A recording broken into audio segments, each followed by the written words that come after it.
were certain qualifications that had to be met if you wanted to apply for one of the Pepsi grants and submit one of your ideas. And the number one thing was that you had to have an idea that would have a positive impact on the community or a group of people within the United States. Applicants had to be 13 years or older and be a legal resident of the United States. Organizations or people who had the ideas had to operate or reside in the United States, and projects could not involve religious or political advocacy. Haley already went through kind of how it was organized, but I'm going to go through in more detail how you could actually submit an idea to the Pepsi Refresh campaign. This was taken from the website, and it kind of gave people an idea to follow along, made it easy for them to submit their ideas. There were even links, like under promoting your idea, they would give you ways to do that promotion for your idea to help those people who aren't PR majors. So the first step that you would take if you wanted to participate in trying to receive a grant from Pepsi was to think of an idea that could benefit others, either in your neighborhood, your city, or the entire country. You would then have to register at refresheverything.com, where you would create a profile and fill out an application. You had to pick a category out of the 6 that Haley described before, where your idea would best fit, whether it be arts and culture, education, health, or neighborhood. And then you would decide on the amount you wanted to apply for. You could apply for $5,000 grant, $25,000, $50,000, or $250,000, which there were 10, $5,000, $25,000, and $50,000 grants given out each month, and only 2 of the $250,000. So those were a little bit more competitive. You would then come up with a title and a description for your idea under your profile, where you can include pictures or photos to try to motivate people to vote for your idea.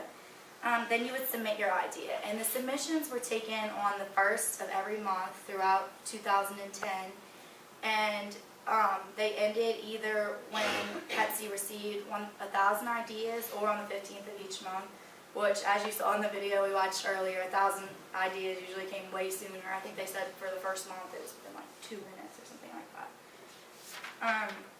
And the last step after you've submitted your idea is to promote that idea and to get the word out about it, which you could do through Facebook and Twitter, or really however you wanted to. But Pepsi really encouraged the use of social media to spread the word about your ideas and gain traction for them. They also encouraged the use of their hashtag, which was Pepsi Refresh. You can make profiles too, right? What? You can make like a profile on the Pepsi website too? Yeah, I said that as one of the steps. Yeah. That was, I think, like the 3rd step. You had to create your profile with your idea and everything. Okay, and then if you, let's say you heard about an idea in your community, or you had a friend who wanted you to vote for your idea, I'm going to take you through the steps that you would have to go through to vote. First, you would go to the refresheverything.com page. You would search for the idea that you were interested in, and you would simply click on vote for this idea in the top right corner. Next, it would prompt you to sign in using your Facebook account, or you could set up a Pepsi Refresh account. Then once you voted, it was really neat because they incorporated this to where you could actually directly share what you had just voted for through Facebook and Twitter, and they even gave a link in case you wanted to post it on a blog or share it with friends and family via email to get other people to vote for it and get other people interested in whatever that cause may be. This is an example of someone who was trying to promote their idea using Twitter. As you can see, they used the Pepsi Refresh hashtag. They used a link to try to drive people to that Pepsi Refresh website, the refresheverything.com, and have people vote for their idea.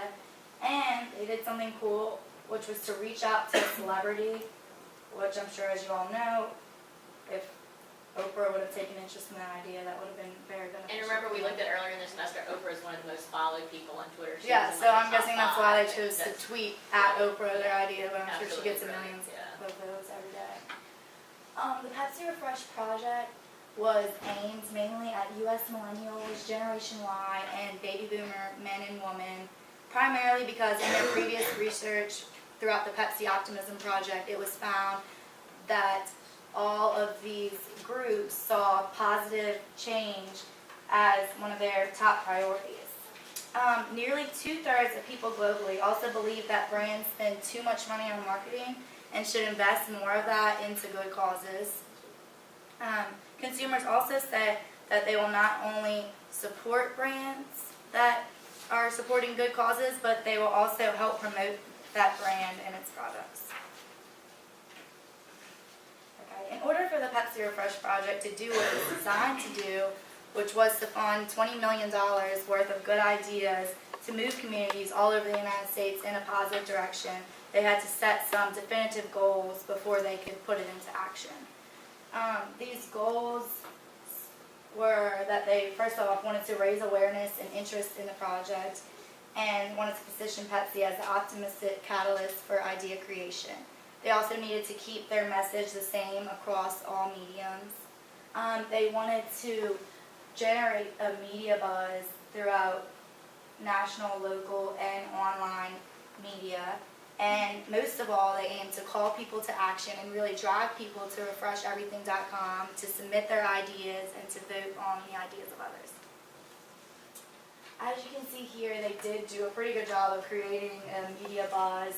They were talked about by tons of very major publications such as the New York Times and Time Magazine, where they were both praised and questioned for their risky but innovative public relations campaign.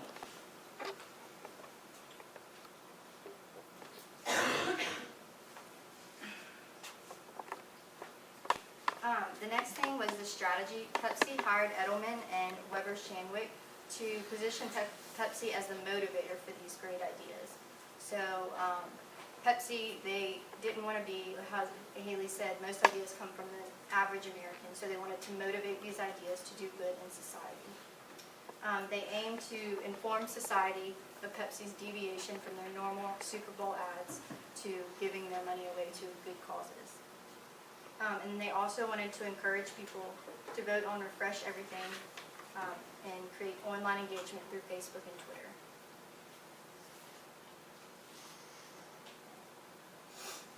This was a quote from the head of Digital for Pepsi. This was not a corporate philanthropy effort. This was using brand dollars with the belief that when you use these brand dollars to have consumers share their ideas to change the world, the consumers will win, the brand will win, and the community will win. This was a big bet. No one had ever done it on this scale. So basically it was saying, you know, we're not just doing this for charity, we're doing this to inspire people and to really do good in the world. That really reminds me too of what we talked about last week with the behavior graphics and thinking about the me in social media and tying that in directly to benevolence and that quote there. I'm glad you used that quote. And then the action, the next step was for Pepsi was to take all the research and planning that they did and put it into action. So what they did, they shifted 1/3 of their marketing budget to interactive and social media. They launched the refresheverything.com website, so they would bring people to their website to vote, but also to see their products. And then this is a picture at the New York Stock Exchange. This was how they launched their campaign, and they launched it because the CEO said that the New York Stock Exchange was so large that the Pepsi brand needed to be launched in a place of this size. They also collaborated with celebrities and performing artists to develop ideas. This was called the Pepsi Refresh Celebrity Challenge. In this example, it was Demi Moore versus Kevin Bacon, and they had their favorite charities, and people had to go online and vote for it. And Demi Moore actually won, and they donated money to Girls Educating Mentoring Services.